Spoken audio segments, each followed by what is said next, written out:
Hello everyone.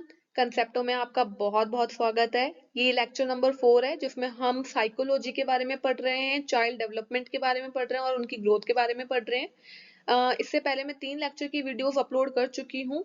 उनका link मैं description में डाल दूंगी, आप वहां से जाकर देख सकते हैं, नोट्स बना सकते हैं। यहाँ पर मैं बहुत इजी नोट्स बनाती हूँ, आपको बिल्कुल भी प्रॉब्लम नहीं होगी लैंग्वेज को समझने में, नोट्स बनाने में। आइए स्टार्ट करते हैं। तो आज का टॉपिक है concept of growth and development. हम ग्रोथ और डेवलपमेंट दोनों के बारे में पढ़ेंगे, इसके स्टेजेस के बारे में पढ़ेंगे, प्रिंसिपल, फैक्टर। फैक्टर में आपके 4 फैक्टर्स आ जाएंगे, जेनेटिक आएगा, बायोलॉजिकल, फिजिकल और environmental. Growth. Growth means increase in size, height, weight, and body part of a person. It is quantitative. It refers to physical changes only. And growth stops after a certain age. कहना क्या चाह रहा है कि जो बाहरी आपका change है, जो लोग देख सकते हैं, आपको महसूस कर सकते हैं, जैसे कि आपका साइज हो गया, हाइट हो गया, वेट हो गया, या आपके बॉडी पार्ट्स की ग्रोथ हो गई, ये सारी चीजें बाहर से ऑब्जर्व की जा सकती है, वो सारी ग्रोथ में आती है। आप क्योंकि आप अपने हाइट को, वेट को, इनकी लेंथ को मेजर कर सकते हो, इसलिए इसको बोला गया है कि ये क्वांटिटेटिव होती है। ये फिजिकल चेंजेस होते हैं, क्योंकि फिजिकल चेंजेस वो होते हैं जो लोग ऑब्जर्व कर सकते हैं, देखे जा सकते हैं चेंज होते हुए। तो फिजिकल चेंज है। Growth stops after certain age. ऐसा तो नहीं होता कि आपका हाथ बढ़ रहा है तो आपका हाथ हमेशा बढ़ता ही जाएगा, बढ़ता ही जाएगा, नहीं तो ऐसे तो 2 किलोमीटर 3 किलोमीटर दूर तक तो आपका हाथ होगा। तो ग्रोथ स्टॉप हो जाती है एक एज के आने के बाद, मतलब 14-15 साल तक की एज में ग्रोथ लगभग लगभग स्टॉप हो जाती है। वहां पर हाइट, वेट, या 14 या 15 या 16, किसी की 17, तो ये वेरिएबल होता है। कभी किसी का कितने दिन तक बढ़ता है, कितने साल तक बढ़ता है, किसी का कितने साल तक बढ़ता है, वो वेरिएबल है। बट ये एक टाइम पे आने के बाद स्टॉप हो जाती है, उसके बाद नहीं बढ़ती है। नेक्स्ट आता है डेवलपमेंट। डेवलपमेंट में जैसे हमने ग्रोथ में पढ़ा, वो सिर्फ फिजिकल को देखती है, फिजिकल ग्रोथ को देखती है, फिजिकल चेंजेस को देखती है। डेवलपमेंट फिजिकल को भी देखता है, मेंटल को भी देखता है, इमोशनल एंड सोशल एबिलिटीज को भी देखता है। चारों एस्पेक्ट्स में डेवलपमेंट होती है। फिजिकल डेवलपमेंट को तो हम ग्रोथ ही बोल देते हैं एक तरीके से, but mental, emotional, social abilities भी डेवलपमेंट में इंक्लूड हो जाती है। इसलिए इसको क्वालिटेटिव बोला जाता है, क्वांटिटेटिव नहीं। क्वांटिटेटिव वो होता है जो आप मेजर कर सकते हैं। आप इमोशन को कैसे मेजर करोगे, मेंटल प्रोसेस को कैसे मेजर करोगे, सोशल एक्टिविटी आपके दूसरे लोगों के साथ उसको कैसे मेजर करोगे, तो इसलिए इसको बोला गया है क्वालिटेटिव।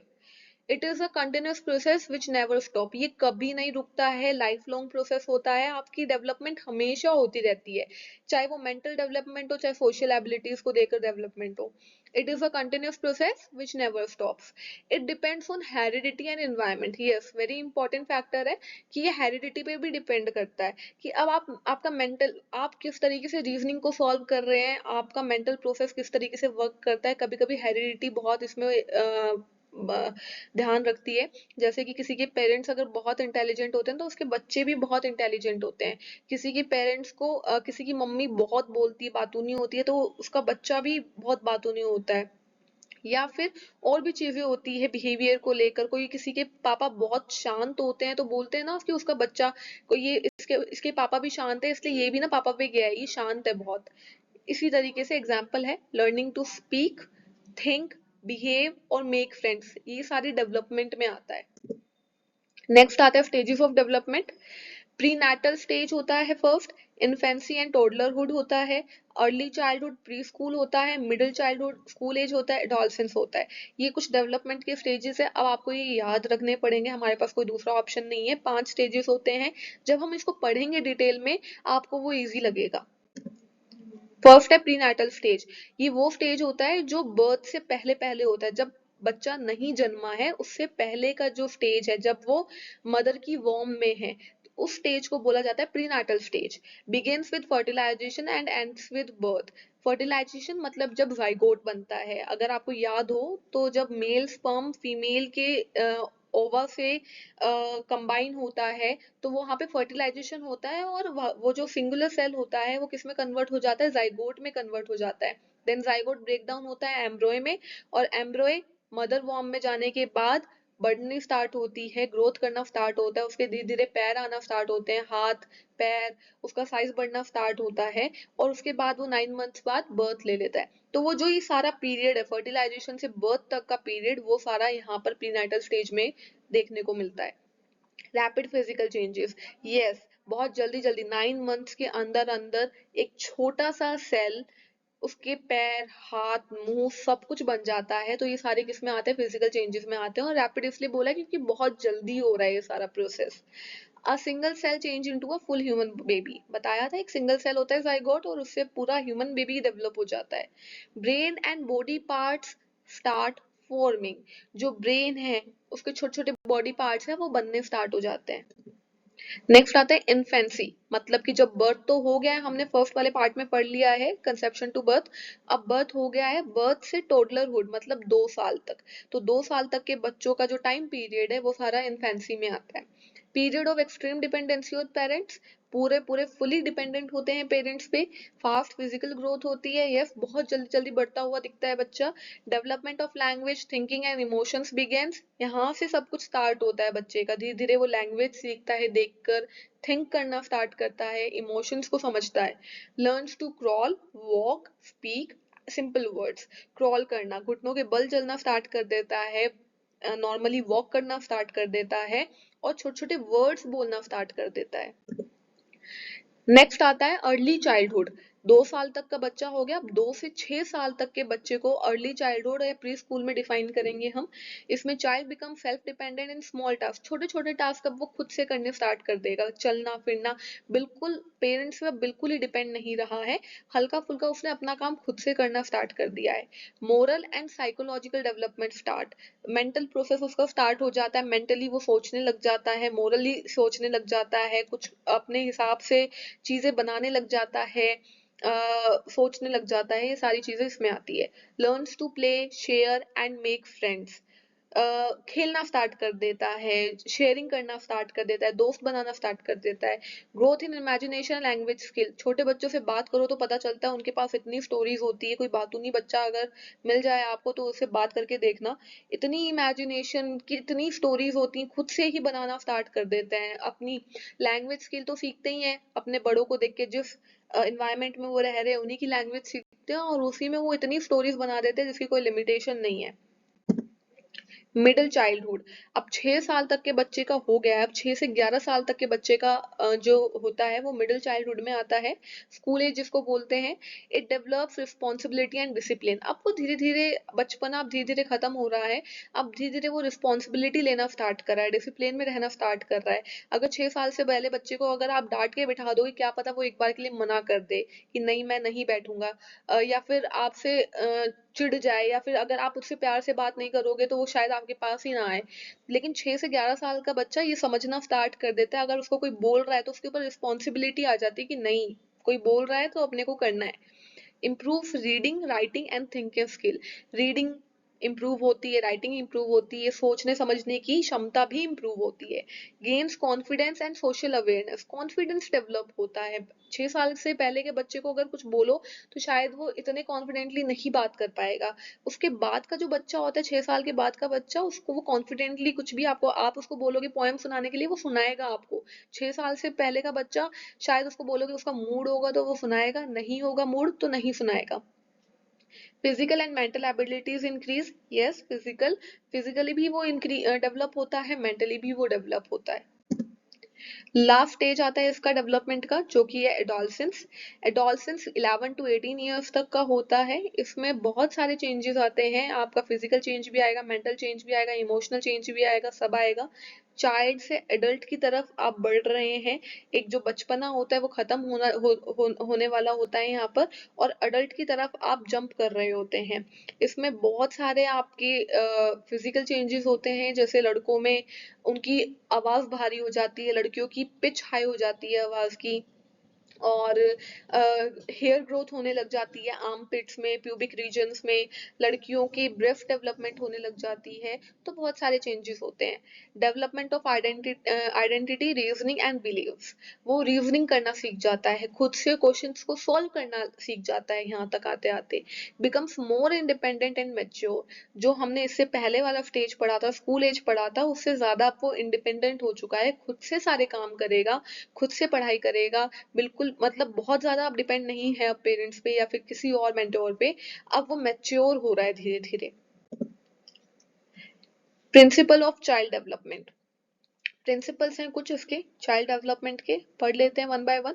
डेवलपमेंट इज कंटिन्यूअस, कहना चाह रहा है कि जो डेवलपमेंट होती है वो कंटिन्यूअस होती है, कभी रुकती नहीं है। कोई भी एक ऐसी एज नहीं है जहाँ पे डेवलपमेंट रुक जाए, और ये स्टेज टू स्टेज चलती है। मतलब अगर फर्स्ट, ऐसा नहीं है कि डेवलपमेंट कम होगी कभी, अगर आपकी डेवलपमेंट हुई है तो नेक्स्ट स्टेज जो आएगा उससे ज्यादा ही डेवलपमेंट लेकर आएगा, उससे कम डेवलपमेंट नहीं लेकर आएगा। तो यही बोलना चाह रहा है, development never stops, it start from conception. जैसे कंसेप्शन स्टार्ट होता है, फर्टिलाइजेशन स्टार्ट होता है, वहां से डेवलपमेंट होना स्टार्ट हो जाता है। अब वहां पे मेंटल डेवलपमेंट नहीं हो रहा था, फिजिकल डेवलपमेंट हो रहा था। और वो कब तक चलता है, आपकी डेथ तक चलता है। Step by step, one by one चलता है, एक स्टेज दूसरे को लीड करता है। ठीक है। डेवलपमेंट इज सिक्वेंशियल, सिक्वेंशियल मतलब सीरीज, सीरीज में चलता है। जैसे एग्जाम्पल दिया हुआ है, पहले बच्चा बैठना सीखता है, देन क्रॉल करता है, देन खड़ा होना सीखता है, देन उसके बाद चलना सीखता है। तो ये सारी सीक्वेंस में, ऐसा नहीं कि सबसे पहले वो चलना सीखता है उसके बाद वो क्रॉल करना सीखता है, ऐसा नहीं होता। Development proceed from general to specific, general to specific का मतलब है, at first a child make random movement, later movement become controlled and specific। पहले बच्चे को उसका रीजन नहीं पता होता है, या फिर उसको ये नहीं पता होता कि वो मूवमेंट क्यों कर रहा है, क्यों चल रहा है, बस वो रैंडमली चल रहा है, रैंडमली क्रॉल कर रहा है। लेकिन बाद में उसका चलने का स्पेसिफिक रीजन होता है कि वो क्यों चलना चाह रहा है, उसे कहीं जाना होता है तब वो चलता है, नहीं तो वो नहीं चलता। तो रैंडम से स्पेसिफिक में वो जा रहा है अब। फोर्थ है, development depends on maturation and learning. Maturation आता है लर्निंग में, डेवलपमेंट इन दोनों चीजों पे डिपेंड करता है, जैसे कि both growth of body and experience help in development. Experience मतलब लर्निंग, मतलब आप कैसे चीजें को सीख रहे हो, वो डेवलपमेंट में हेल्प करेंगे। आप कैसे चीजों को कैच कर रहे हो, आपकी कैचिंग पावर कैसी है, वो चीज डेवलप करवाती है आपको। ग्रोथ ऑफ बॉडी भी, क्योंकि फिजिकल भी डेवलपमेंट में आती है, फिजिकल ग्रोथ भी। तो both growth of body, growth चाहे बॉडी की ग्रोथ हो चाहे एक्सपीरियंस हो, दोनों ही डेवलपमेंट में हेल्प करेंगे। Different areas of development are interrelated. जो डिफरेंट एरियाज है, कौन कौन से एरियाज थे, फिजिकल था, एक मेंटल था, एक इमोशनल था और एक सोशल था। ये आपस में ही इंटर रिलेटेड है, एक दूसरे को अफेक्ट करते हैं। जैसे a healthy child learns and plays better. Healthy child क्या बताएगा, फिजिकली वो अच्छा है और मेंटली भी अच्छा है, लर्न कर पा रहा है एंड प्लेज बेटर, खेल भी पा रहा है। तो सोशल डेवलपमेंट भी आ गया है यहाँ पर, इमोशनल भी आ गया, मेंटल भी आ गया, फिजिकल भी आ गया, चारों चीज कनेक्ट कर रही है, तब जाके एक हेल्दी चाइल्ड बन पाता है। Development shows individual differences, every child develop at their own rate. Example, some start walking early, some a little later, all are normal। Development अब अलग अलग टाइमिंग्स पे होती है, कोई बहुत जल्दी डेवलप हो जाता है, किसी को टाइम लगता है। तो डिफरेंट रेट पे डेवलप होते हैं। तो सम स्टार्ट वॉकिंग अर्ली, कोई जल्दी चलना सीख जाता है, कोई लेट सीखता है। पर ऐसा नहीं है जो लेट सीख रहा है वो वीक है, टाइमिंग सबकी अलग अलग होती है। Seventh, development is influenced by heredity and environment. बहुत इंपॉर्टेंट फैक्टर है, हेरिडिटी डेवलपमेंट को इफेक्ट करती है। अगर हम फिजिकल ग्रोथ को लेकर चले एक बार के लिए, किसी के पेरेंट्स की अगर हाइट कम है तो बहुत ज्यादा पॉसिबिलिटीज हो सकती हैं, कंफर्म नहीं है, पर पॉसिबिलिटीज होंगी कि बच्चों की हाइट भी कम हो। ठीक है। अगर किसी के पेरेंट्स का कलर डार्क है तो पॉसिबिलिटीज हो सकती है कि उनके बच्चों का कलर भी डार्क हो। अगर किसी पेरेंट का कलर बहुत लाइट है, आई मीन फेयर कलर है, तो पॉसिबिलिटीज है कि बच्चों का कलर भी फेयर हो। तो हेरिडिटी डेवलपमेंट पे देखती है। अगर पेरेंट्स बहुत ज्यादा इंटेलिजेंट होते हैं तो पॉसिबिलिटीज होती है बच्चे भी इंटेलिजेंट हो। तो डेवलपमेंट हेरिडिटी से इन्फ्लुएंस होती है। जीन्स, जीन्स जिनको बोला जाता है, जो पेरेंट्स से आते हैं, कहाँ पर, न्यू इंडिविजुअल में, चाइल्ड में जो जीन्स आते हैं पेरेंट्स से, साथ में वो इफेक्ट करते हैं। इन्वायरमेंटल, होम, आसपास का इन्वायरमेंट क्या है, होम, स्कूल, सोसाइटी, आसपास के लोग कैसे हैं, दोनों से मिलकर ही चाइल्ड ग्रोथ को शेप मिलती है। डेवलपमेंट इज प्रिडिक्टेबल, प्रिडिक्टेबल मतलब कि जिसको हम पहले से ही अंदाजा लगा सके कि ये ऐसा होने वाला है। By knowing average patterns we can predict what a child can do at a certain age. Example, most children start talking around 1 to 2 years। तो जो बच्चे बहुत जल्दी बोलना स्टार्ट कर देते हैं तो हम बोलते हैं कि ये तो चंट बनेगा या फिर बहुत शातिर होगा दिमाग में या फिर बहुत एक्टिव रहेगा।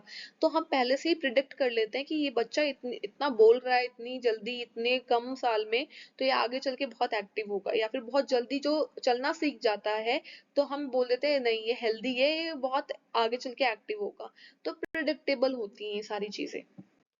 Now factors affecting growth and development, क्या क्या फैक्टर हैं जो अफेक्ट करते हैं ग्रोथ और डेवलपमेंट को, जो हमने अभी तक पहले थोड़ा बहुत पढ़ा है ना उससे कंक्लूड करके ना आप यहाँ पे बता सकते हैं। वैसे तो जो प्रिंसिपल में भी पढ़ा है कि ग्रोथ एंड डेवलपमेंट को क्या क्या इफेक्ट कर सकता है। जेनेटिक हमने पढ़ा है, पेरेंट्स की हेरिडिटी पेरेंट्स के जो जीन्स आते हैं वो डिसाइड करते हैं growth and development. Environmental factor ये भी पढ़ा है, आसपास के लोग कैसे हैं, होम कैसा है, स्कूलिंग कैसी है। तो आसपास जो आपके लोग होंगे सोशल एस्पेक्ट में देखा जाए तो वही आपकी ग्रोथ एंड डेवलपमेंट भी अफेक्ट करेंगे। बायोलॉजिकल बायोलॉजिकल अगेन वही पेरेंट्स से रिलेटेड। एंड फिजिकल आपकी जो ग्रोथ है, हाइट साइज ये सब। देखते हैं इसमें क्या होता है, क्या क्या फैक्टर्स हैं। Factors affecting growth and development. Genetic factors सबसे पहले, these come from parents through genes, पता है, decide height, skin colour, eye colour, intelligence etcetera. Example, tall parents usually have tall childrens, मैं बता चुकी हूँ, बार बार एक्सप्लेन करने की जरूरत नहीं है। Biological factor related to the body's internal health include hormones, brain gland and nutrition during pregnancy. Example, if a mother is weak or sick during pregnancy, baby's growth may slow down. ये भी again mother से related है कि if in case वो warm में है, child grow कर रहा है, वहां पे कंसेप्शन से बर्थ के बीच का टाइम पीरियड है, तो उसमें अगर मदर वीक होगी तो ऑब्वियसली वो इफेक्ट करेंगी अपने बेबी पे, तो बेबी की ग्रोथ भी स्लो डाउन हो जाएगी वहां पर। तो biological factor is also very important. Physical factor related to nutrition, exercise, sleep and health after birth. Birth के बाद की फिजिकल फैक्टर्स आते हैं वो अफेक्ट करते हैं। आपकी डाइट पे डिपेंड करेगा आप कैसे ग्रो कर रहे हैं कैसे नहीं कर रहे। तो अगर आपको खाना नहीं मिलेगा, प्रॉपर डाइट नहीं मिलेगी, तो आप कुपोषित हो जाएंगे, या फिर जिनको नहीं मिलता है उनके साथ फिजिकल ग्रोथ में बहुत प्रॉब्लम होती है। तो malnutrition leads to poor growth. Environmental factors include family, school, society, culture, and climate. Good environment gives better learning and emotional support. Example, a child growing in a positive family learns faster. अगर उसके आसपास का environment बहुत positive है, किसके आसपास का, child के आसपास का, अगर उसके आसपास का environment बहुत positive है तो वो वहाँ पे जल्दी grow करता है, faster learn करता है। ध्यान रखना इस चीज को। Thank you so much for watching this video. Please like and subscribe for more videos. अगर आप चाहते हैं कि मैं किसी और टॉपिक पे वीडियो बनाऊं या आपके लिए नोट्स लेकर आऊं तो प्लीज मुझे कमेंट सेक्शन में जरूर बताइएगा। धन्यवाद।